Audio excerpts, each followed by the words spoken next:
नकारात्मक भेदभाव का मतलब होता है कि किसी व्यक्ति या समूह के साथ उनके जाति, धर्म, लिंग, रंग, वर्ग या किसी अन्य आधार पर अनुचित व्यवहार करना, जैसा कि ऐतिहासिक रूप से भारत के अंदर हुआ है। जाति के आधार पर भेदभाव हुआ है, धर्म के आधार पर, लिंग के आधार पर, रंग के आधार पर। तो बहुत सारे दुनिया के अंदर जो समाज हैं उनमें आप देखते होंगे कि किसी न किसी रूप में ये वाला भेदभाव पाया जाता है। इसको आप कहते हैं नकारात्मक भेदभाव। इसमें किसी विशेष समुदाय या व्यक्ति को उनके जन्म या पृष्ठभूमि के आधार पर अवसरों से वंचित करना या उन्हें अन्य समूहों से नीचा समझना शामिल होता है। कि किसी व्यक्ति की प्रोग्रेस को ही रोक देना और ये कहना कि तू नीच है, तेरे लिए ये वाले काम नहीं बने हैं, तेरे लिए ये वाली पोजीशन नहीं बनी है, तेरे लिए ये वाले विशेषाधिकार नहीं है, ये केवल कुछ व्यक्तियों के लिए ही है। जैसे ऐतिहासिक रूप में आप सुनते होंगे कि शादियां जब हुआ करती थी तो घोड़े पे कौन जाएगा? दूल्हा तो जाएगा, बट अगर सो कॉल्ड लोअर कास्ट का व्यक्ति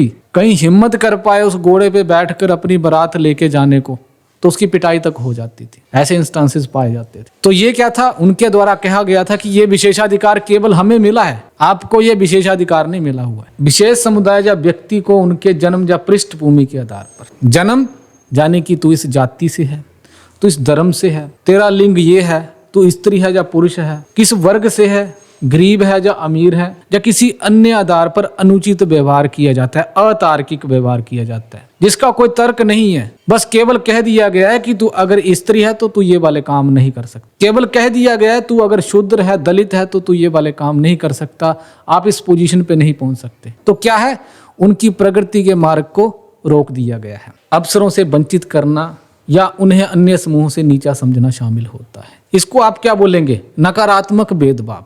तो जाति के आधार पर ऐतिहासिक रूप से जो हमारे देश में भेदभाव हुआ है, और यदि आज भी लोगों की ऐसी ही कुछ लोगों की साइकी है, तो आप कह सकते हैं कि वो नकारात्मक भेदभाव है। स्त्री पुरुष के आधार पर या ट्रांसजेंडर के आधार पर जब भेदभाव किया जाता है तो उसको भी आप नकारात्मक भेदभाव कहते हैं। कि कोई व्यक्ति अगर ट्रांसजेंडर है तो उसको बोल दिया जाएगा कि तू तो टीचर बन ही नहीं सकता। कोई व्यक्ति गे है, कोई व्यक्ति लेस्बियन है, कोई स्त्री लेस्बियन है, तो कह दिया जाएगा कि आप तो ये काम कर ही नहीं सकते। तो क्या है? लिंग के आधार पर भेदभाव किया जाए, यानी कि उसको अवसरों से वंचित करना। उदाहरण के लिए जाति के आधार पर किसी व्यक्ति को शिक्षा, रोजगार या सामाजिक मान्यता से वंचित करना नकारात्मक भेदभाव है। तो ऐतिहासिक रूप से आप पाएंगे कि शिक्षा नहीं मिलेगी, दलितों को शिक्षा नहीं मिलेगी, चाहे वो कितना मर्जी प्रयास कर ले। एक मूवी है यूट्यूब पे भी आपको दिख जाएगी, शूद्र मूवी उसका नाम है। वहां पर एक संत होते हैं सो कॉल्ड, वो कहते हैं कि एक बच्चे के द्वारा कोई भगवान का उच्चारण किया जा रहा है या किसी मंत्र का उच्चारण किया जा रहा है, तो उस बच्चे की डेथ तक उसमें कर दी जाती है।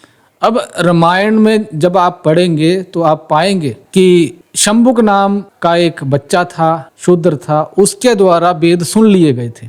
और फिर कुछ लोग इकट्ठे होते हैं, ब्राह्मणों के द्वारा कहा गया कि इस बच्चे के द्वारा वेद सुन लिए गए हैं, हमारे धर्म का उल्लंघन हो गया है। तो राम के पास जाते हैं। अब राम को उस समय मर्यादा पुरुषोत्तम कहा जाता था। न्याय को बनाने के लिए उस समय उनके कानून कुछ ऐसे थे, उन्होंने उस बच्चे के कान में शीशा पिघलाकर उसके कान में डाल दिया। अब उसके कान में जब शीशा गया होगा तो बच्चा ऑब्वियस सी बात है मर ही गया होगा। शंभुक और राम का प्रसंग भारतीय महाकाव्य रामायण के उत्तरकांड में वर्णित एक महत्वपूर्ण कथा है जो प्राचीन भारत में जाति, धर्म और समाज में व्यापक भेदभाव पर प्रकाश डालती है। शंभुक एक शूद्र तपस्वी था जो अपने कर्म और तपस्या के द्वारा आध्यात्मिक उन्नति प्राप्त करना चाहता था। उसने कठोर तपस्या की और उच्च आध्यात्मिक ज्ञान प्राप्त करने की आकांक्षा रखी, किंतु उस समय के सामाजिक नियमों के अनुसार तपस्या और वेद का अध्ययन का अधिकार केवल उच्च जातियों, ब्राह्मण, क्षत्रिय, वैश्य को ही प्राप्त था।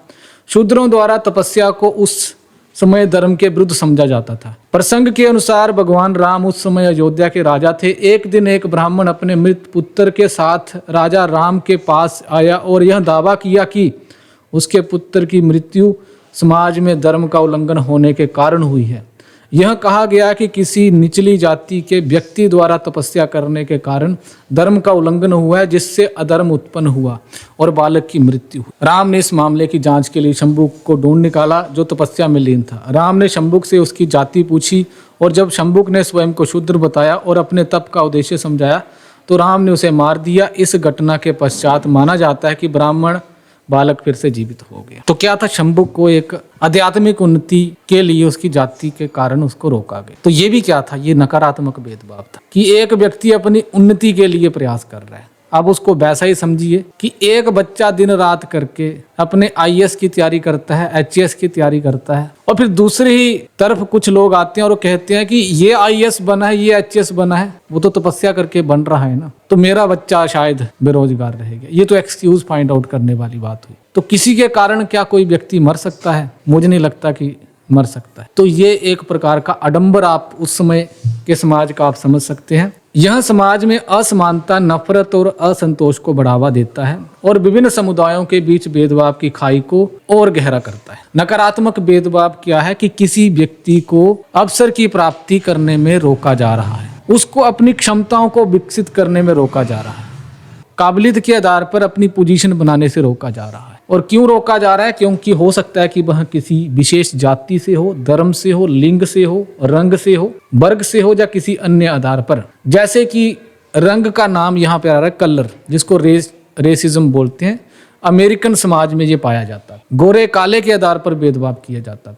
कहा जाता था कि जो काले लोग हैं वह केवल गुलाम बनने के लिए ही बने हुए हैं, तो फिर उनको जंजीरों से भी बांधा जाता था और कहा जाता था कि आप केवल ये वाले ही काम कर सकते हैं। और स्त्रियों के साथ तो ये होता ही आया है। इसको आप नेगेटिव डिस्क्रिमिनेशन ही कहेंगे कि जब किसी स्त्री को शिक्षा प्राप्त करने के लिए रोका जा रहा है, उसको अपनी क्षमताओं को विकसित करने से रोका जा रहा है। जैसे कि अफगानिस्तान का एग्जाम्पल मैं आपको दे रहा था।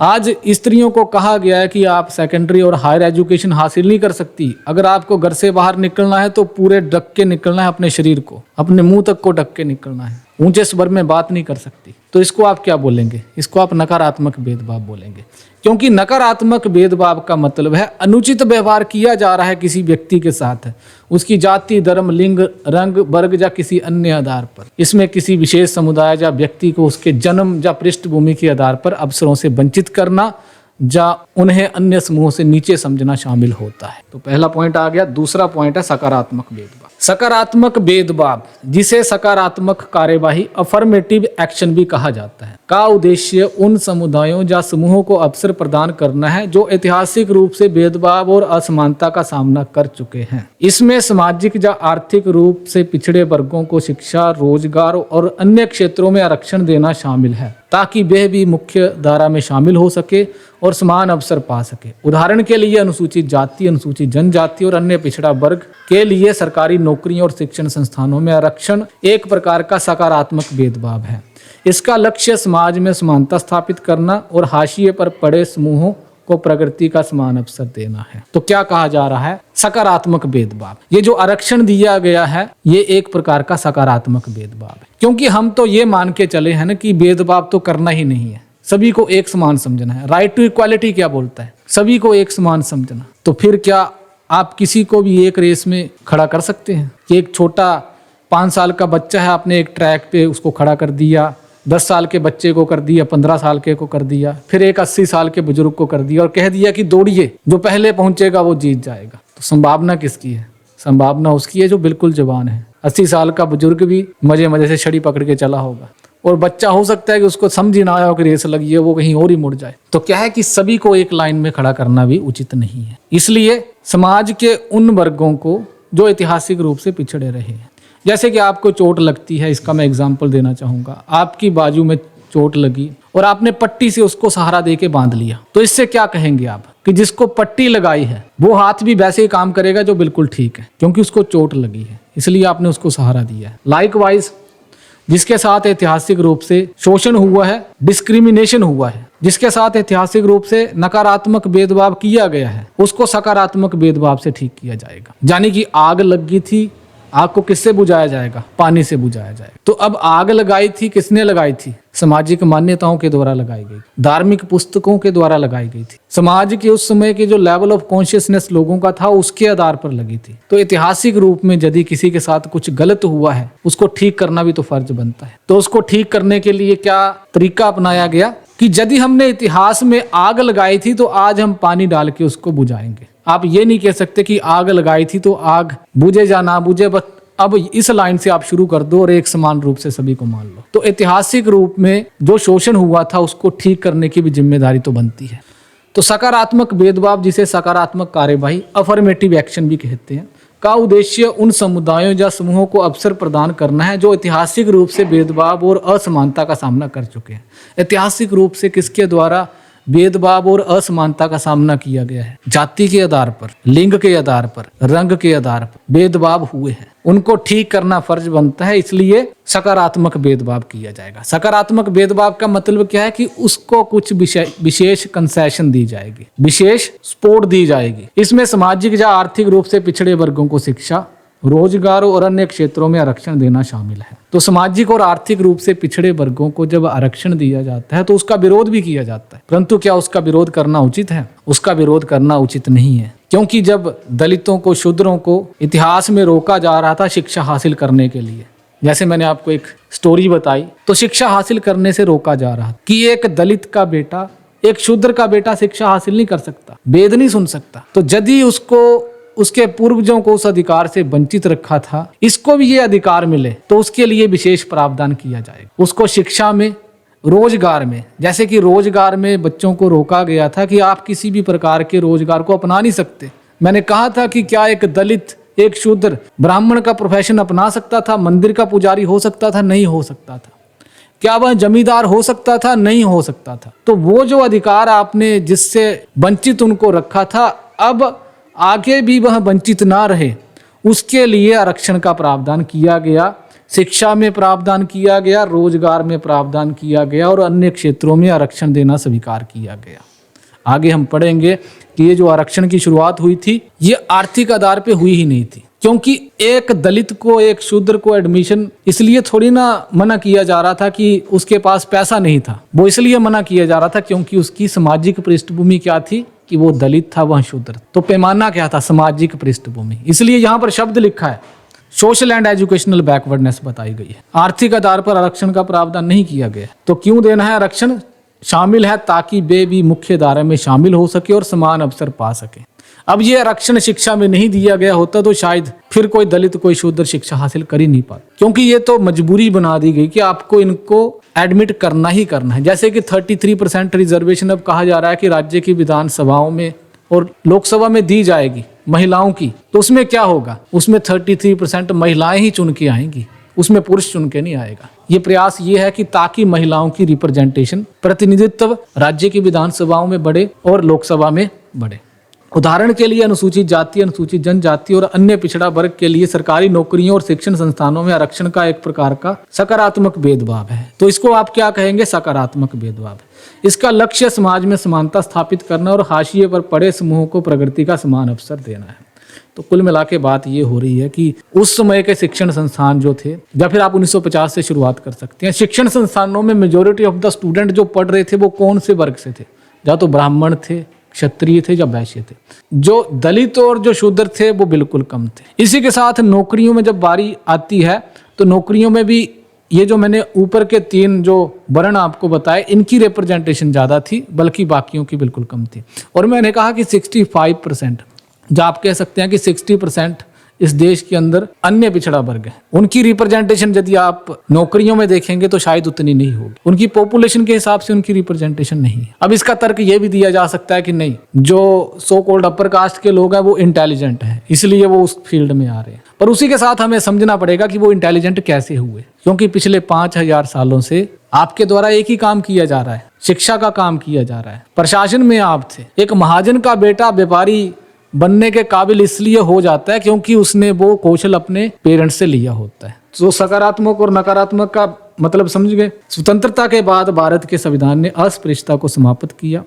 हालांकि जाति पर सबसे महत्वपूर्ण प्रभाव सकारात्मक भेदभाव की सार्वजनिक नीतियों का था। सबसे महत्वपूर्ण प्रभाव सकारात्मक भेदभाव की सार्वजनिक नीतियों का था। तो केवल कानून में लिख देना कि जाति खत्म कर दी गई है, हम सभी एक बराबर हो गए, उससे नहीं चलेगा। नीतियां भी बनानी पड़ती है। और नीति क्या बनी? सकारात्मक भेदभाव, अफर्मेटिव एक्शन जिसको बोलते हैं, रिवर्स डिस्क्रिमिनेशन भी इसको बोलते हैं कि डिस्क्रिमिनेशन किया जाएगा, परंतु क्यों किया जाएगा? वो इसलिए किया जाएगा ताकि समाज के कमजोर वर्गों का उत्थान हो। तो इसलिए जाति पर सबसे महत्वपूर्ण प्रभाव सकारात्मक भेदभाव की सार्वजनिक नीतियों का था। अब कोई व्यक्ति मुझसे कहे कि ये जो आरक्षण चलाया गया था इससे समाज में कुछ कमी आई है, तो मैं ये कहना चाहूँगा कि आज आप देखेंगे कि कोई दलित, कोई शूद्र यदि उनकी रिप्रेजेंटेशन धीरे धीरे एजुकेशनल इंस्टीट्यूशंस में बढ़ रही है तो उसका कारण मुख्य रूप से आरक्षण ही है। यदि उनकी नौकरियों में रिप्रेजेंटेशन बढ़ रही है उसका कारण भी आरक्षण है। इसलिए अंबेडकर जी के द्वारा कहा गया था कि हम आरक्षण लाएंगे, क्योंकि समाज सुधार तो बड़ा कर लिया हमने, जब तक आरक्षण नहीं आएगा तब तक हमारे लोगों को रिप्रेजेंटेशन नहीं मिलेगी। तो इस नज़रिए से यदि हम देखें तो आरक्षण तो बहुत अच्छी चीज़ है। समाज का अगर कोई वंचित वर्ग जो ऐतिहासिक रूप से लंबे समय से जिसको अवसर ही नहीं मिले हैं, उसके कारण यदि आज अवसर मिलते हैं तो हम कहेंगे कि ये अच्छा है।